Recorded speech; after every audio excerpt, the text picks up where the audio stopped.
Welcome to the Salmon Runs YouTube. Enjoy the video. In this video, I will show you how to make delicious pesto spaghetti at home. First, let's gather our essential ingredients for this classic Italian dish. You'll need fresh basil leaves, toasted pine nuts, a few cloves of garlic, good quality Parmesan cheese, and extra virgin olive oil.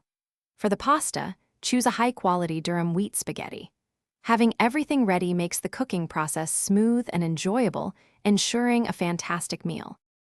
Now, let's create that vibrant, aromatic pesto.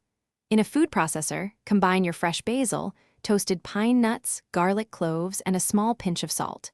Next, add about 1/2 cup of freshly grated Parmesan cheese. With the processor running, slowly drizzle in approximately 1/2 cup of high-quality extra virgin olive oil until the mixture is smooth and creamy. This fresh pesto is the heart of our dish. While your pesto is ready, it's time to cook the spaghetti to perfection.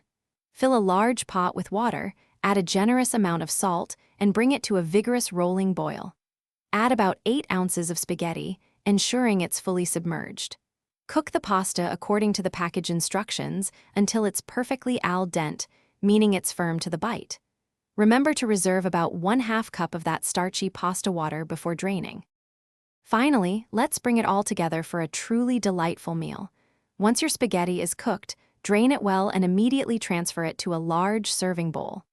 Add your freshly prepared pesto to the warm pasta.